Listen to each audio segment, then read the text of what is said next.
Bonjour ou bonsoir, ça dépend de l'heure où vous allez voir cette vidéo, que nous avons intitulée Les productions écrites en examen régional, session 2017. L'essentiel, c'est de mettre l'accent sur un élément essentiel dans l'épreuve régionale pour la première année baccalauréat au Maroc. Selon le cadre de référence de l'examen régional, le nombre de notes accordées à la production écrite atteint 10 points sur 20, sachant que les 10 autres points accordés aux questions, à l'analyse du texte, comportent 2 points accordés à 2 questions de réaction-réflexion. Ce qui veut dire, en fin de compte, que normalement, 12 points sur 20 sont normalement réservés à la rédaction écrite, qui prend la forme d'abord de questions de réaction-réflexion avec 2 points, et puis encore la production écrite à laquelle on devrait normalement accorder 10 points. Et toujours selon le cadre de référence de l'examen régional, les 10 points accordés à la production écrite comportent ou bien devraient prendre en considération les éléments suivants. D'abord, la conformité de la production à la consigne d'écriture, c'est-à-dire est-ce que le candidat a respecté la consigne qui lui a été proposée à travers l'épreuve. Deuxième point, c'est la cohérence de l'argumentation. Est-ce que le texte est cohérent? Est-ce que l'enchaînement des idées est pertinent? Le troisième point, c'est la structure du texte, c'est-à-dire l'organisation et la progression du texte. Et là, on devrait s'interroger s'il a fait usage, par exemple, des liens logiques, les liens logiques d'énumération, d'opposition, d'addition, puisqu'il s'agit d'un passage d'un paragraphe à un autre d'une manière logique. Il est question aussi d'étaler un certain nombre d'arguments qui devraient soutenir le point de vue du candidat. Un autre élément, là ce sont des éléments en rapport avec le discours, c'est-à-dire comment on aborde le sujet. Vous avez d'autres éléments qui se rapportent cette fois non pas au contenu mais à la forme. Autrement dit, les critères d'évaluation de la langue, c'est-à-dire le style si vous voulez. D'abord, le premier point, c'est le vocabulaire. Est-ce que le candidat fait usage de termes précis et variés? Le deuxième point, c'est la syntaxe. La syntaxe, c'est-à-dire la construction de la phrase. Est-ce que le candidat parvient à construire des phrases correctement? Le troisième point, c'est la ponctuation, c'est-à-dire est-ce qu'il a fait usage de ponctuation adéquate? Les points, les virgules, les points-virgules, les guillemets, tout ce qui peut aider à la compréhension du texte et à rendre les idées plus pertinentes, plus claires. Quatrième point, c'est l'orthographe et l'usage de la grammaire, d'une grammaire correcte. C'est-à-dire, est-ce qu'on a respecté les règles? Et le cinquième point, c'est la conjugaison, c'est-à-dire l'emploi des temps. Les 3 premiers critères d'évaluation du discours sont notés sur 5 et les 5 autres critères d'évaluation de la langue, autrement dit du style, sont notés sur 5. Le tout est noté sur 10. Il est pertinent et il va de soi que ce sont là des éléments officiels qu'on devrait prendre en considération lors de la correction de la copie du candidat. Mais normalement, un conseil que je devrais vous donner, c'est que en rédigeant une production écrite, il faut respecter d'abord la forme. Il faut qu'il y ait une introduction dans laquelle vous définissez le sujet, vous mettez le point sur le sujet, vous posez 1 ou 2 ou 3 questions. Et ces questions ne sont pas des questions hasardeuses. C'est-à-dire que ce sont des questions auxquelles normalement vous avez des réponses. Des questions qui relèvent d'un travail de brouillon, un travail préalable avant la rédaction, avant de passer à la rédaction. Et quand vous vous rendez compte que vous avez un certain nombre de points que vous allez développer dans votre développant, vous vous posez 2 ou 3 questions pour lesquelles vous êtes sûr d'avoir des réponses. Il faut faire usage des liens logiques, il faut que l'orthographe soit correcte. La construction de la phrase, il faut qu'elle émane du système linguistique français. Il faut pas qu'il y ait des interférences entre le système linguistique français et le système linguistique arabe ou d'autres systèmes linguistiques. Il faut qu'il y ait des idées, il faut qu'il y ait des paragraphes. Il faut qu'on consacre à chaque paragraphe un argument et le passage d'un paragraphe à un autre, il faut qu'il y ait des liens logiques. Quand on voudrait ajouter des liens logiques, il faut faire usage des liens logiques d'énumération et d'addition. Quand on voudrait exprimer l'opposition ou la concession, il faudrait faire usage des liens logiques de concession et d'opposition. Et il faut marquer l'introduction par une expression précise, par exemple en guise d'introduction, en commençant mon sujet. Donc un certain nombre d'expressions qui montrent qu'il s'agit du début. Et le développement, et puis enfin la conclusion, il faut qu'elle soit aussi marquée par une expression claire, en guise de conclusion, pour conclure, et ainsi de suite. Donc bref, en général, pour qu'une production écrite soit défendable et qu'elle ait la possibilité d'avoir le maximum possible de points, il faut d'abord qu'elle respecte la consigne, il ne faut pas s'éloigner trop de la consigne. Il faut comprendre la consigne, il faut la lire et chercher la question à laquelle il faudrait répondre, ou bien pour laquelle il faudrait chercher ou bien trouver des réponses. Dans une introduction, il est préférable de présenter le sujet de votre cru. Sinon, si vous vous rendez compte que vous êtes incapable de proposer une introduction de votre cru, vous pouvez reformuler la consigne et mettre en fin de conclusion la question qui vous a été posée à travers la consigne. Pour que le sens soit plus clair, tangible et palpable et facile à comprendre, je préfère que les phrases soient courtes. Évitez les longues phrases à travers lesquelles le lecteur, la personne qui allait vous corriger, se trouve perdu. Une deuxième chose, essayez de respecter le nombre de lignes demandées à travers l'épreuve. Une vingtaine, généralement ça varie entre une dizaine et une trentaine, comme vous allez le voir par la suite à travers les exemples proposés dans cette vidéo. Essayez d'être naturel. Je dis naturel, et là je vous présente le document officiel qui présente les critères dont je viens de parler tout à l'heure. Je dis il faut être naturel, il faut être aussi original, évitez s'il vous plaît de tricher. Et évitez aussi de prendre par cœur des sujets que vous allez cracher, passez-moi l'expression, le jour de l'examen régional, parce que celui qui vous corrige aura certainement la possibilité de comparer vos rédactions au cas où il soupçonne le fait d'être copié. Il aura la possibilité de comparer ce que vous avez écrit avec votre prestation lors des réponses aux questions d'analyse. Donc il aura la possibilité de comparer entre les deux.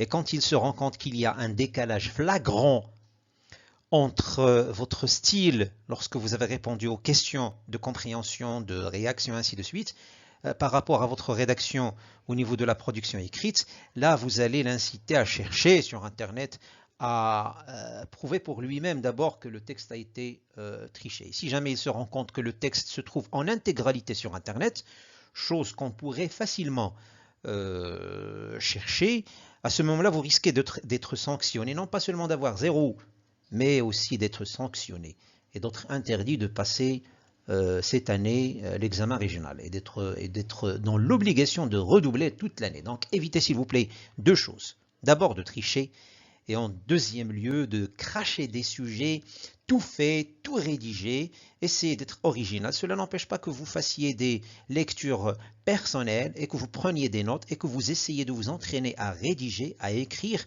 et que le jour de l'examen régional, vous mettez votre propre sujet. Cela n'empêche pas que vous imprégniez, que vous inspiriez d'autres rédactions, mais il ne faut pas qu'il y ait un travail de copier-coller, un travail de calquage, un travail de clonage total. Donc, une toute petite récapitulation très rapide. Là, ce sont là les points dont j'ai parlé tout à l'heure. Et vous remarquez que la production écrite est notée sur 10, 5 points pour la langue et 5 points pour le discours. C'est-à-dire 5 points pour le contenu et 5 points pour la forme. Et voilà, pour le moment, nous allons passer à vous présenter les différentes productions écrites qui ont été proposées aux candidats lors de l'examen régional, la session de 2017, quasiment la totalité des académies régionales. Voilà. Voilà, suite à ce bref récapitulatif, cette brève récapitulation qui porte sur les critères à prendre en considération lors de la rédaction de sa production écrite, nous passons à la présentation d'un ensemble d'exemples d'épreuves régionales qui ont été proposées aux candidats lors de la session 2017. Nous avons recensé des exemples à partir de 8 académies sur 9. Donc c'est largement suffisant pour avoir une idée plus ou moins globale sur les épreuves qui ont été programmées à l'échelle nationale pendant la session 2017. À travers d'autres vidéos, nous allons nous allons mettre l'accent sur les propositions qui portent sur l'an 2018 et puis par la suite 2019. Voilà. Le premier exemple est celui de l'Académie régionale Ayoun Boujdour Saqiya al-Hamra. La consigne est la suivante. Certaines personnes disent que l'absence du père fait naître dans l'esprit de l'enfant le goût de l'effort, du mérite et de la responsabilité. Partagez-vous cette opinion? Justifiez votre point de vue à l'aide d'arguments pertinents. Normalement, cela renvoie indirectement à l'œuvre, à savoir le roman autobiographique d'Ahmed Sfaroui, La boîte à merveilles. On sait très bien que dans ce roman, à un moment donné, le père de la famille, le père du protagoniste, était dans l'obligation de quitter son foyer pour aller travailler comme moissonneur à la campagne, suite à la perte de son capital. Et cela a constitué un moment de crise, à la fois pour la femme et surtout pour Sidi Mohamed qui se trouve plongé dans un désespoir étouffant, dans un sentiment de solitude qui s'aggrave de plus en plus. Et là, dans un schéma plus ou moins dialectique, la consigne essaye de montrer que l'absence du père, souvent, constitue un élément déclencheur dans ce processus de maturation mentale, surtout mentale, chez l'enfant.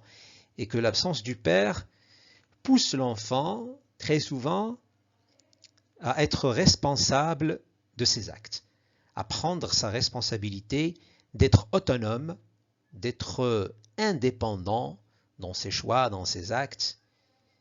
Et c'est dans ce sens que la consigne voudrait que l'élève mobilise son savoir. Donc il s'agit d'une consigne orientée qui pousse l'élève à aborder le sujet d'un point de vue précis, de se mettre contre ce qu'on a essayé de montrer à travers le roman. Donc mais quand même, il peut faire recours à un schéma dialectique en disant que certains pensent que ceci, les autres disent que cela, certains avancent que ceci, les autres postulent que cela. Donc il se met dans ce schéma dialectique, lui permettant justement d'opposer, de mettre en contraste les deux clans, Cela lui permettra certainement de mobiliser tous les termes et toutes les idées susceptibles de se rapporter à ce sujet. Et en fin de compte, il peut mettre un point de vue personnel à travers une petite conclusion. Et dans l'introduction, il peut faire référence, s'il le veut bien, à la boîte à merveilles, à l'absence du père, ou bien dans le développement, ou bien tout en essayant de parler d'une manière un peu générale, en parlant du rôle essentiel du père dans la famille, mais en essayant de montrer que cela ne devrait pas constituer une sorte de handicap. L'absence du père ne devrait pas handicaper, si vous voulez, le processus de maturation mentale de l'enfant. C'est dans ce sens que l'élève devrait normalement mobiliser son savoir. Voilà, nous passons à l'autre exemple. Le deuxième exemple est celui de l'Académie régionale de Glmim Ouadnoun. La consigne est la suivante. Les moments d'enfance sont plus calmes, plus agréables et plus heureux que les moments de jeunesse et de vieillesse. Partagez-vous cette affirmation. Exprimez votre point de vue en le justifiant par des arguments et des exemples tirés de votre réalité et des œuvres au programme. La partie essentielle dans cette consigne, c'est la première phrase, à savoir « Les moments d'enfance sont plus calmes, plus agréables et plus heureux que les moments de jeunesse et de vieillesse. » Partagez-vous cette affirmation. Donc là, cette fois-ci, la consigne n'est pas tout à fait orientée.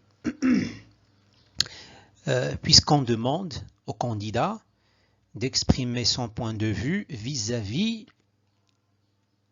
de l'idée évoquée, avancée par la première partie de la consigne, ou bien de la consigne. On parle de l'enfance tout en suggérant, tout en supposant que cette période constitue un moment plus joyeux, plus heureux, plus agréable par rapport à la jeunesse et la vieillesse. Donc, normalement, l'enfance, la thématique évoquée ici renvoie d'une manière indirecte, ou directe si vous voulez, au roman autobiographique, à savoir la boîte à merveilles, puisque le thème de l'enfance est pertinemment abordé, traité dans ce roman. Et on ne cesse de montrer très souvent comment l'enfant était joyeux, très gai, surtout pendant la période où on avait célébré la fête d'Ashura, et même bien avant. Donc le candidat est invité, encore une fois, à faire recours à son schéma, à un schéma dialectique à travers lequel ils essayent de montrer les points forts de la période de l'enfance, tout en comparant cette période à la période de la jeunesse et éventuellement à celle de la vieillesse. Quand on parle de la vieillesse, c'est là une période qu'il ne peut pas, ou bien dont il ne peut pas parler tout en faisant recours à sa propre expérience, puisqu'il s'agit d'une catégorie d'âge très jeune. Donc la jeunesse, plus ou moins, oui, l'enfance, c'est bien, mais là, quand on parle de la vieillesse, il faut faire recours à des choses que le candidat avait remarqué, qu'il avait observé chez les autres. Et là, c'est encore une fois un texte argumentatif. Cela dit, le candidat n'est pas forcément obligé de dire que c'est vrai que l'enfance est plus agréable que la jeunesse et la vieillesse.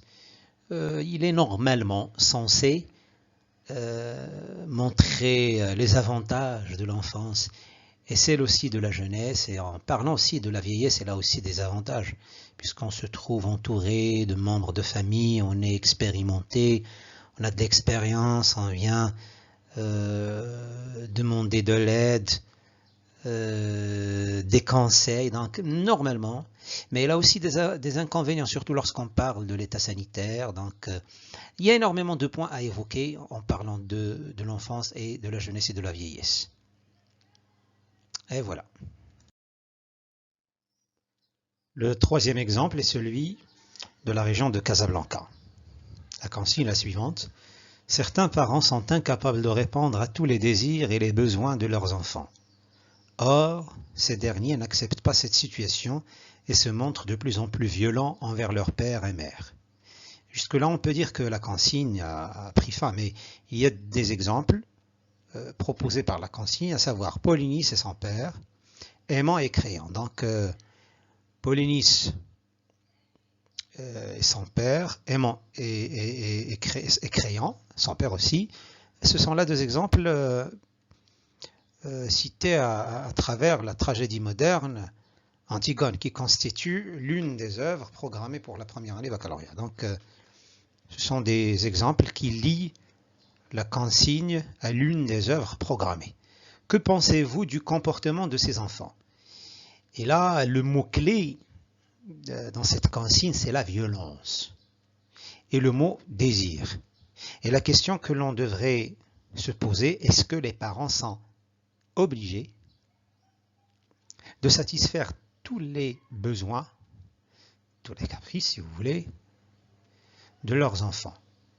Une autre question, est-ce que les parents sont capables de satisfaire tous les besoins de leurs enfants? Une autre question qui se pose aussi, est-ce que tous les désirs et les demandes des enfants sont logiques, naturelles, pratiques, fondamentales?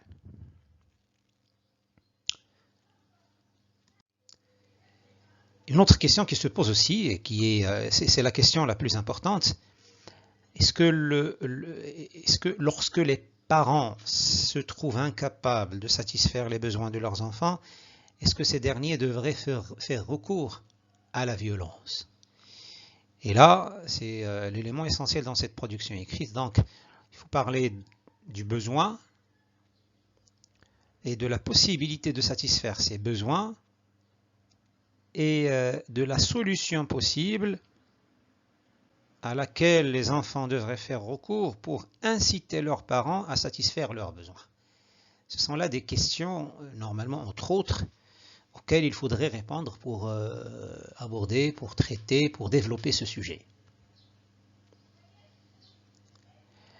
La question est rédiger un texte dans lequel vous exprimez votre point de vue en vous basant sur des arguments et des exemples convaincants tirés de vos lectures et de votre vécu personnel. Donc rien n'empêche à ce que le candidat fasse ce recours à ce qu'il observe au niveau de la société. Et il n'est pas, ceci dit, il n'est pas obligé d'être réaliste. Il peut inventer, il peut imaginer. C'est un sujet quand même qui nécessite de la réflexion. Voilà. Le quatrième exemple est celui de l'Académie régionale de Rabat. Normalement, Rabat, Salé, Kenitra et ainsi de suite.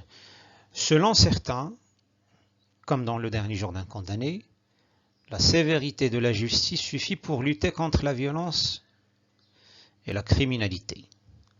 Qu'en pensez-vous? Développez votre réflexion en l'appuyant avec des arguments pertinents et des exemples concrets de votre choix. Là, la consigne est pertinemment liée au roman Athèse, le dernier jour d'un condamné de Victor Hugo. Le mot-clé dans cette consigne est d'abord la sévérité, la justice et le fait de vouloir lutter contre la violence. Autrement dit,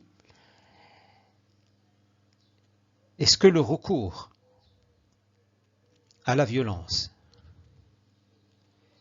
et ici on veut dire par la violence la peine de mort, tout simplement parce que le roman tourne autour de la peine de mort, est-ce que l'exécution pourrait constituer un facteur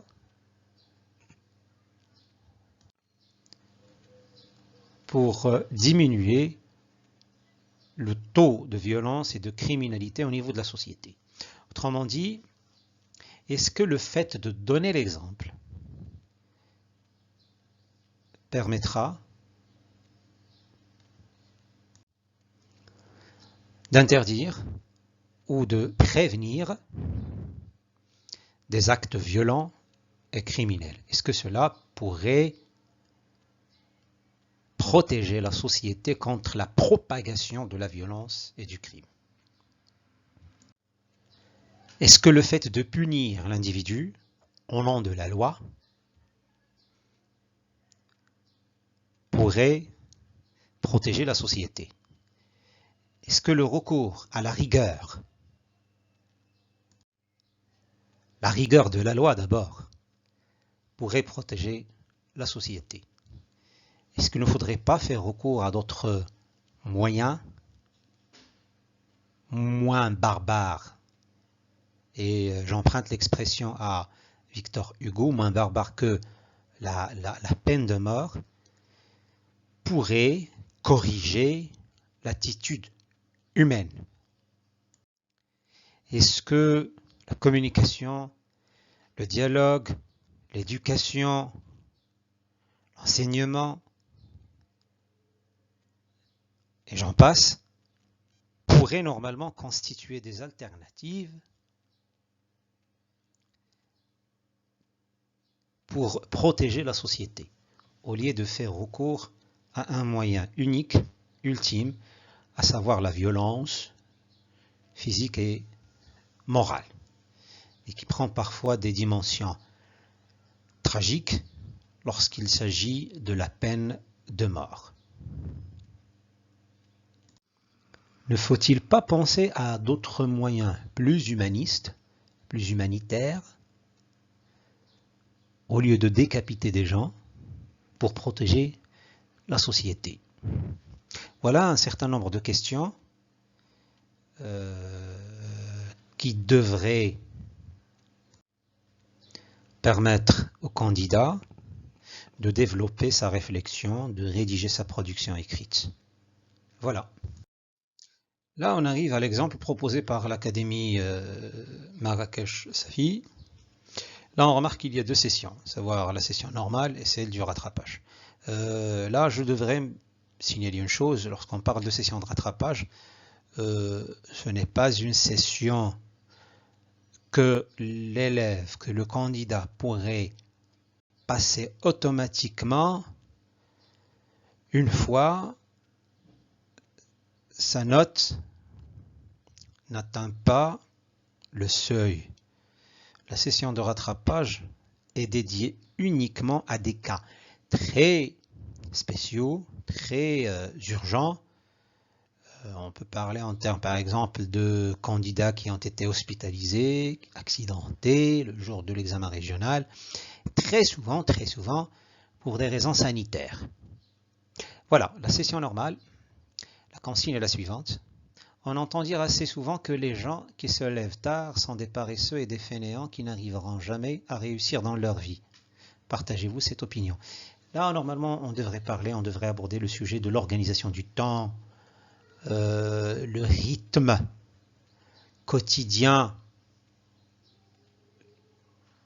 de chaque personne, l'organisation du temps, la gestion du temps, la répartition de l'effort, et ainsi de suite. Pour la session de rattrapage, s'adressant à de jeunes lycéens lors d'une journée culturelle organisée par un établissement scolaire, un écrivain invité en cette occasion dit « Amusez-vous bien comme vous pouvez, sachez que devenir adulte implique beaucoup de responsabilités. » Partagez-vous l'opinion de cet écrivain? Là, ce sujet rejoint d'une manière ou d'une autre celui on avait demandé aux candidats, aux élèves, de faire la comparaison entre l'âge de l'enfance, puis la jeunesse et la vieillesse. Ça rejoint d'une manière ou d'une autre ce que nous avons déjà évoqué. Je voudrais bien signaler que tout ce petit paragraphe qui précède la question est une sorte de prétexte. Dans le fait de parler d'un écrivain, une journée culturelle, ce n'est qu'un petit paragraphe qui précède la question. Donc la question, l'essentiel, c'est ce qui est mis entre guillemets. Est-ce qu'on est d'accord avec les propos de cette personne? Est-ce que devenir adulte n'est synonyme que de responsabilité et que la spontanéité, la joie, ne sont des éléments qui ne devraient être assimilés qu'à l'âge de l'enfance. Voilà. Là, on continue avec l'exemple de l'Académie régionale de Tanger, Tétouan, El Hoceima. La consigne de la session normale est la suivante. Certains pensent que les jeunes d'aujourd'hui sont plus ouverts et moins réservés que les jeunes d'autrefois. Car ils expriment plus facilement leurs opinions et leurs sentiments, que ce soit en famille ou en société. Avant d'aborder les points et les éléments essentiels de cette consigne, j'aimerais bien signaler qu'il y a deux manières d'utiliser l'expression certains. Soit on dit certaines personnes, soit on dit certains pensent. C'est-à-dire, soit on dit certaines personnes pensent que les jeunes d'aujourd'hui sont, et ainsi de suite, ou bien certains pensent que les gens d'aujourd'hui, et ainsi de suite. Donc, l'essentiel, c'est de ne pas dire certains personnes, parce que le mot personne est féminin, donc on doit dire certaines personnes pensent que, ou bien certains pensent que. Revenons à la consigne. Normalement, le sujet évoque la différence entre les générations, le conflit des générations et bien entendu aussi le changement du mode de vie en fonction de l'évolution de la société, que ce soit au niveau culturel, social, économique, et bien entendu son impact sur l'attitude humaine.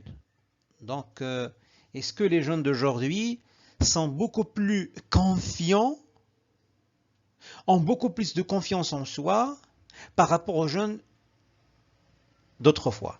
Est-ce que cela émane d'un changement d'attitude seulement de l'individu ou bien au niveau de la société et aussi de la famille?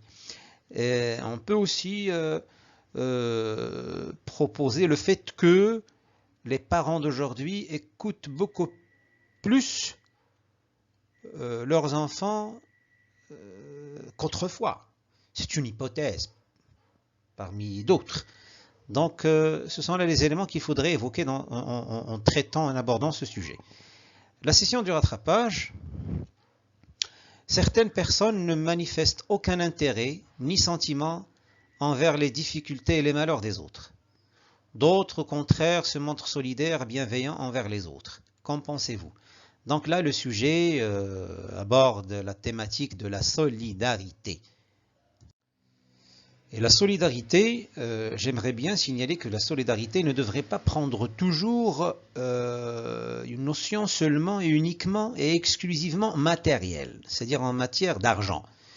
Être solidaire envers les autres, c'est partager tout simplement parfois leurs maux, leurs chagrins, leurs sentiments, que ce soit de bonheur, d'euphorie ou de malheur, de dysphorie. Donc la notion de la solidarité, être en côté des autres, ou bien à côté des autres, manifester sa compassion envers les autres.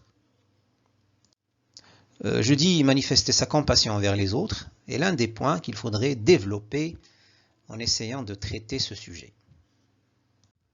Un autre point que je devrais normalement mentionner, c'est le fait de demander une trentaine de lignes.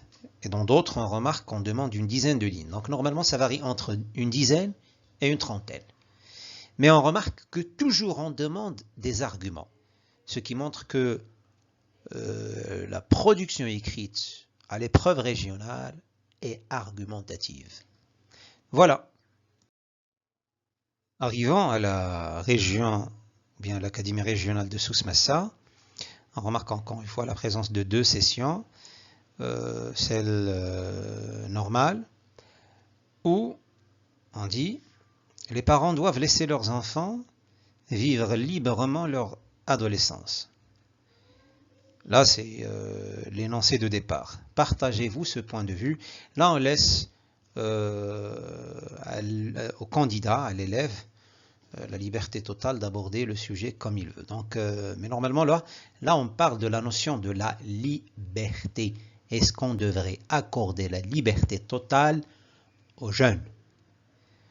Et là, on peut parler en termes de schéma dialectique. Certains pensent que, ceux-ci disent que cela. Donc, et en fin de compte, on peut mettre un point de vue. Donc, une liberté orientée, une marge de liberté, se partager ces décisions avec les jeunes, les inciter à réfléchir, les inciter à penser à faire leur choix, les impliquer dans ce qui concerne non seulement la vie des jeunes, mais aussi de leur famille, ce sont là des points qu'on pourrait normalement développer. La session de rattrapage, seules les personnes âgées peuvent nous donner de bons conseils. Partagez-vous ce point de vue. Cela rejoint d'une manière ou d'une autre la thématique des générations, la thématique et le contraste entre jeunes, adultes. Est-ce que les jeunes sont moins expérimentés que les adultes? Est-ce que les adultes, les gens âgés devraient effacer, éclipser les jeunes, ou bien il faudrait leur donner une marge de liberté assez importante pour qu'ils se familiarisent avec la prise des décisions, et ainsi de suite. C'est dans ce sens qu'on devrait normalement développer ce sujet. Arrivons enfin à la région de Beni Mellal Khnifra. La session normale est la suivante. Dans un reportage télévisé sur la solidarité, un citoyen dit « Je n'aide jamais les pauvres ». Vous rédigez un écrit argumenté dans lequel vous dites si vous êtes d'accord ou non avec ce citoyen. Vous appuyez votre point de vue par des arguments précis. Là, logiquement, naturellement, personne ne peut dire qu'il est contre la solidarité par principe. Donc la solidarité est une valeur humaine, universelle, dont toutes les sociétés avaient toujours et auront toujours besoin. Et quand on dit la solidarité, ça n'a pas seulement uniquement le sens matériel. Donc, mais les propos de ce citoyen parlent en termes de pauvres. Et là, on devrait, normalement, la solidarité prend la dimension, ou bien prend une dimension matérielle. Et là, normalement, on devrait parler de la précarité, la misère et la pauvreté. On peut parler en termes de précarité. On devrait parler aussi du développement durable, c'est-à-dire penser à installer, à instaurer un système économique, socio-économique, qui conserve la dignité de l'individu et qui lui fait éviter l'humiliation de demander de l'aide auprès des autres. Et là, on devrait penser comment lutter contre la précarité. C'est dans ce sens que le sujet devrait normalement verser dans ce sens-là. Et tout en incitant sur le fait que la solidarité ne devrait pas prendre seulement et uniquement un sens matériel. Parfois, l'individu n'a pas forcément besoin de l'argent. Il a besoin d'être soutenu moralement. Et c'est dans ce sens, ces deux volets, normalement, devraient constituer les deux charpents de votre rédaction. Là, entre autres, une proposition entre autres. Concernant la session de rattrapage, vous avez lu sur les pages d'un réseau social, pardonnez-moi, j'aimerais bien signaler que le fait de parler en termes de reportage télévisé et ainsi de suite, ce n'est qu'un prétexte. L'essentiel, c'est les propos de ce citoyen. C'est la même chose ici encore une fois. Vous avez lu sur les pages d'un réseau social, entre parenthèses sur Internet, les propos suivants. Donc, jusque-là, c'est un prétexte seulement. Sinon, on aurait pu vous dire, vous avez entendu quelque part, vous avez lu sur un magazine, sur une page d'un roman, sur une page d'une revue. L'essentiel, c'est le suivant. Pour moi, ma vie au sein de ma famille, entre mes frères et sœurs, est une source de joie et de bonheur. Êtes-vous d'accord avec ces propos? Rédigez un écrit argumenté, là on insiste sur le caractère argumenté de votre rédaction, dans lequel vous défendez votre point de vue.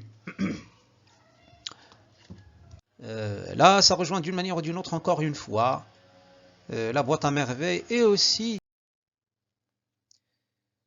dans le dernier jour d'un condamné, la peine capitale ou la peine de mort met l'accent sur la notion de la désintégration et l'éclatement d'une famille. Un père condamné à mort, laisse derrière lui une fille orpheline, une femme veuve et une mère qui n'a plus de fils qui pourrait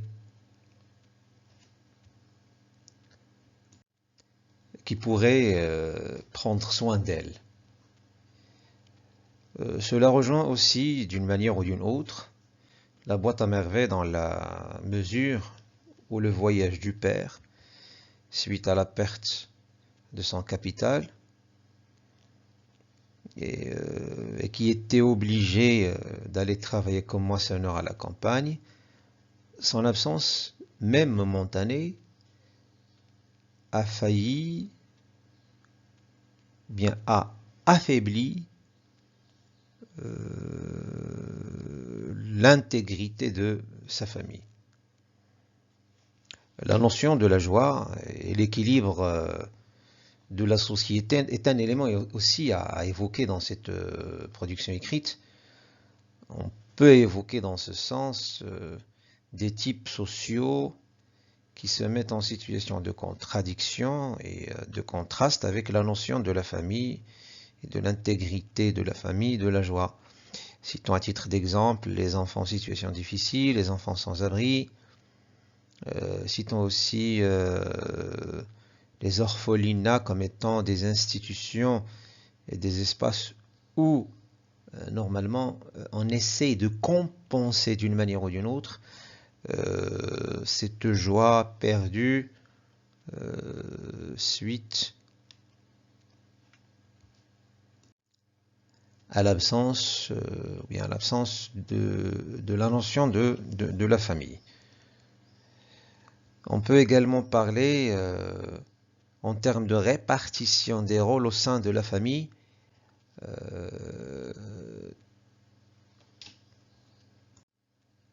tout en précisant que la joie d'un individu au sein de la société, plutôt au sein de la famille, dépend de la joie d'un autre individu au sein de la même famille. Et que la réussite et la joie de la famille dépendent de la réussite et la joie de chaque individu. Et il faudrait qu'il y ait une sorte de complémentarité entre les différents membres de la même famille. Voilà.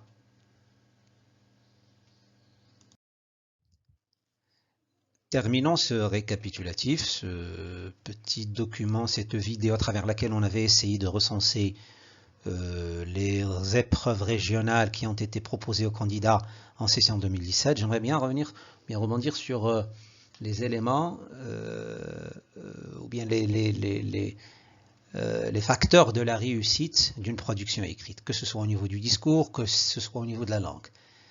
Donc au niveau du discours, je rappelle très bien qu'il faudrait respecter la consigne, c'est-à-dire ce qu'on vous demande de faire.